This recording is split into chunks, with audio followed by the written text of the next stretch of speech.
શ્રી ગણેશાય નમઃ. જય શ્રી કૃષ્ણ, જય માતાજી.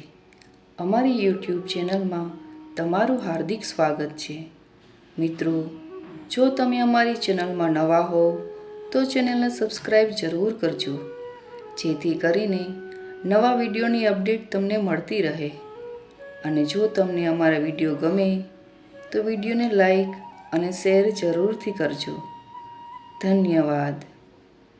મિત્રો, આજે આપણે આ વિડીયોમાં સાંભળવાના છીએ શ્રીમદ ભગવદ્ ગીતાનો અધ્યાય 3 કર્મયોગ વિશે તથા આ અધ્યાયના પાઠના ફળ વિશે માહિતી મેળવીશું. શાંતાકારમ ભુજગશયનમ પદ્મનાભમ સુરેશમ વિશ્વધારમ ગગનસદૃશમ મેઘવર્ણમ શુભાંગમ લક્ષ્મીકાંતમ કમલનયનમ યોગીભીધ્યાનગમ્યમ વંદે વિષ્ણું ભવભયહરં સર્વલોકૈકનાથમ. તો મિત્રો, ચાલો સાંભળીએ આપણે શ્રીમદ ભગવદ્ ગીતાનો અધ્યાય 3 કર્મયોગ.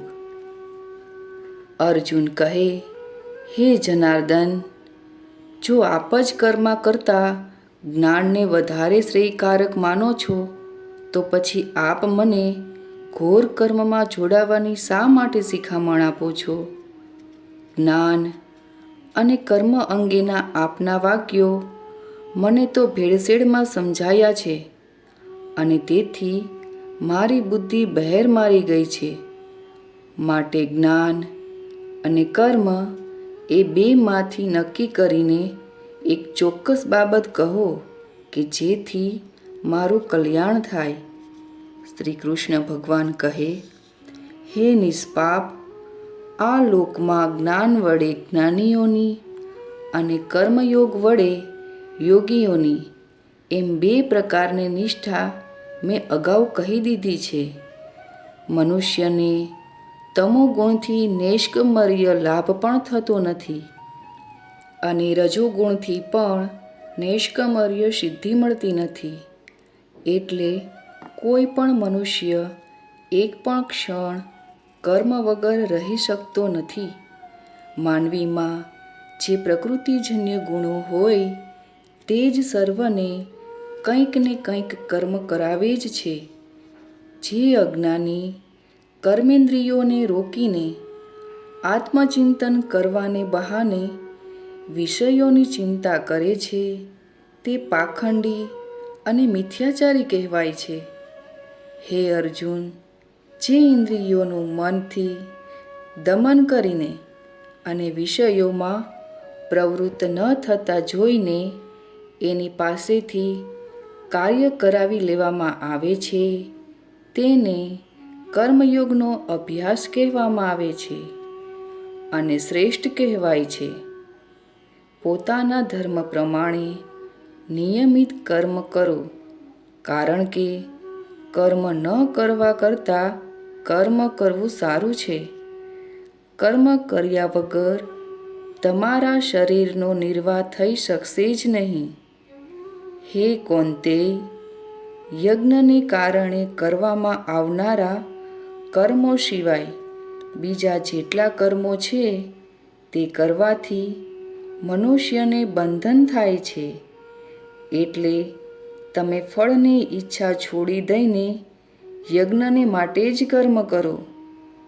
અગાઉ યજ્ઞ સહિત પ્રજાઓનું સર્જન કરીને બ્રહ્માએ કહેલું, આ યજ્ઞ કરવાથી તમે વૃદ્ધિને પામશો.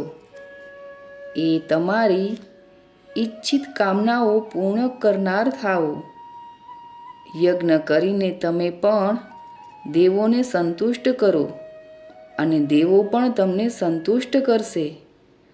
અરસપરસ સંતુષ્ટ કરતા તમે પરમ કલ્યાણ પ્રાપ્ત કરશો. કારણ કે યજ્ઞથી પ્રભાવિત થઈને દેવગણને તમને વાંછિત ભોગ આપશે. કારણ કે યજ્ઞથી પ્રભાવિત થઈને દેવગણ તમને વાંછિત ભોગ આપશે, પરંતુ તેમણે અર્પણ કરવું, તેમને અર્પણ ન કરતા જે ભોગવે છે તે ખરેખર ચોર જ ગણાય છે. વળી યજ્ઞ કર્યા બાદ વધેલું જમનારા સજ્જન સર્વ પાપોથી મુક્ત થાય છે, પરંતુ જે મનુષ્ય માત્ર પોતાને માટે જ રાંધે છે તે તો માત્ર પાપનું જ ભક્ષણ કરે છે. વરસાદ વડે અન્નની, ધરી વડે વરસાદની અને યજ્ઞ કર્મ વડે ઉત્પન્ન થાય છે. એમ માની લે કે કર્મ વેદથી જ ઉત્પન્ન થયેલ છે. વેદ પરમાત્મા વડે ઉત્પન્ન થાય છે, એટલે સર્વત્ર રહેલા પરમાત્મા હંમેશા યજ્ઞમાં રહેલા જ હોય છે. આ રીતે ચાલતું સંસાર ચક્ર જે ચાલુ નથી રાખતું તેનું જીવન પાપમય છે. તે ઇન્દ્રિય લંપટ થઈને નકામું જ જીવન વ્યતીત કરે છે. પરંતુ જેની પોતાના આત્મામાં જ હંમેશા રતિ, તૃપ્તિ અને સંતુષ્ટિ હોય છે, તેને કોઈ પણ જાતનું કર્મ કરવાનું રહેતું જ નથી. આ સંસારમાં કર્મ કરવાથી કે ન કરવાથી કોઈ હેતુ સિદ્ધ થતો નથી.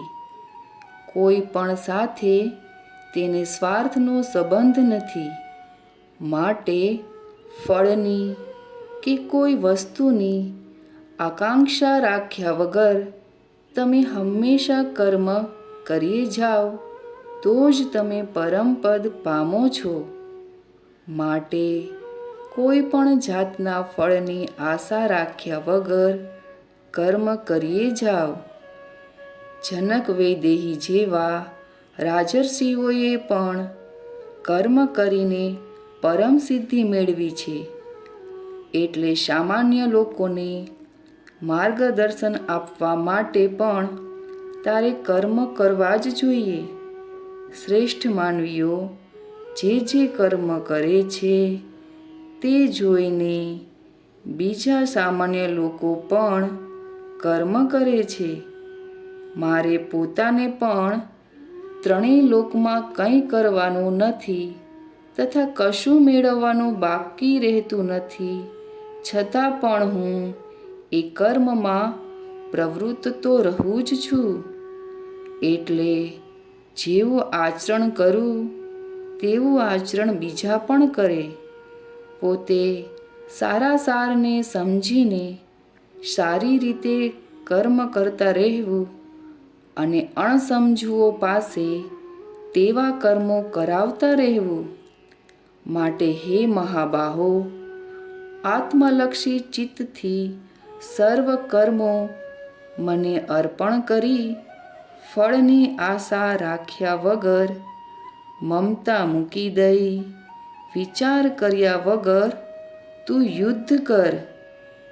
જે મનુષ્ય મારા આ વિચારને અમલમાં મૂકે છે તે સર્વ કર્મના બંધનથી મુક્ત બને છે.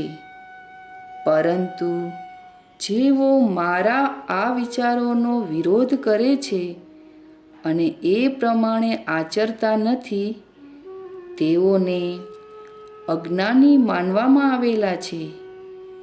આપણે રાગ દ્વેષને વશ થવું જોઈએ નહીં, કારણ કે તે માનવીના સારા આચરણમાં વિઘ્ન કરતા છે. પોતાનો ધર્મ ગમે તેવો કઠિન હોય તો પણ પોતાનો ધર્મ જ હિતકારી છે. પોતાનો ધર્મ આચરતા કદાચ મૃત્યુ થાય તો તે પણ કલ્યાણકારી છે. અર્જુન કહે, હે કૃષ્ણ, માનવી પોતાની ઈચ્છા ન હોવા છતાં પાપ કર્મ કરે તો તે કોની પ્રેરણાથી કરે છે? શ્રી કૃષ્ણ ભગવાન કહે, રજોગુણથી કામ ઉત્પન્ન થાય છે અને કામથી ક્રોધ ઉત્પન્ન થાય છે. અતિ આહાર કરનારો મોટો પાપી ગણાય છે અને એ જ મોટો દુશ્મન છે.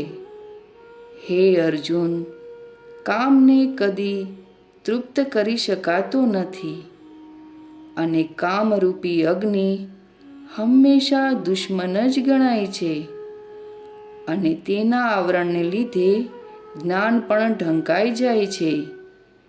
ઇન્દ્રિયો, મન અને બુદ્ધિ આ ત્રણેય કામના આશ્રય સ્થાન છે.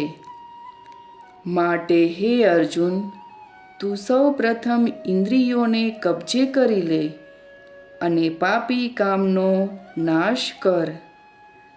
શ્રીમદ્ ભગવદ્ ગીતામાં શ્રી કૃષ્ણ અર્જુન સંવાદ રૂપે કર્મયોગ નામનો 3જો અધ્યાય સંપૂર્ણ. મિત્રો, આપણે સાંભળ્યો શ્રીમદ્ ભગવદ્ ગીતાનો અધ્યાય 3 કર્મયોગ. હવે આપણે સાંભળીશું 3જા અધ્યાય કર્મયોગના પાઠનું ફળ, તેની કથા એટલે કે વાર્તા. એક વખતની વાત છે. કૈલાશમાં મહાદેવજી અને પાર્વતીજી બેઠા છે. એ વખતે મહાદેવજીને પાર્વતીજીએ કહ્યું, હે પ્રભુ, ગીતાજીના 3જા અધ્યાયના ફળ વિશે મારે જાણવું છે, તો મહેરબાની કરીને મને કહો. આ સાંભળી મહાદેવજીએ 3જા અધ્યાયના ફળ વિશે કહેવા માંડ્યું. પ્રાચીન સમયમાં કૌશિક વંશમાં જડ નામનો એક બ્રાહ્મણ હતો. આ બ્રાહ્મણ શાસ્ત્રોનો અભ્યાસ કરીને મોટો પંડિત થયેલો, પરંતુ એને ધર્મ પ્રત્યે જરાય રાગ નહોતો. એની પાસે ધન પણ ઘણું હતું, પરંતુ એ બધું જ ધન એણે અનાચારમાં ગુમાવી દીધેલું. એટલે ધન પ્રાપ્તિ માટે તે ચોરીઓ કરવા લાગ્યો.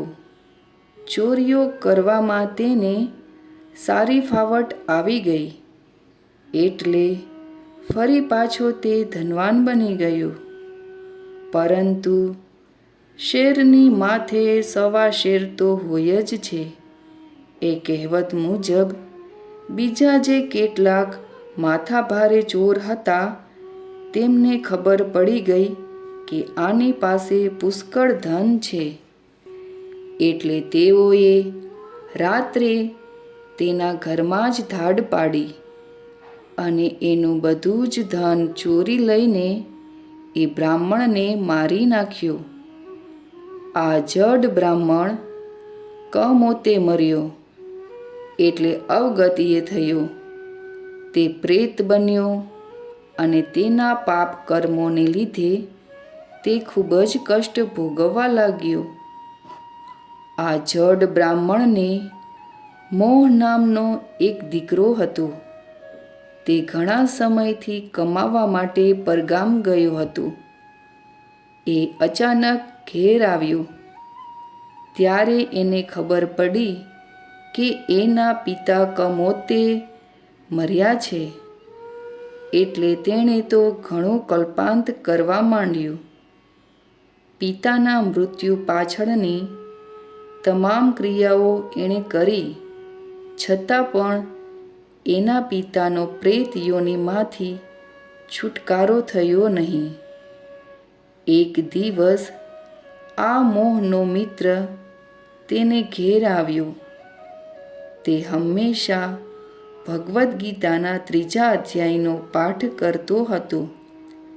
તે મુજબ તેને ઘેર આવીને આ પાઠ કરવા લાગ્યો. આ પાઠનું ફળ મોહના પિતાને મળ્યું અને પ્રેત યોનિમાંથી તેની મુક્તિ થઈ.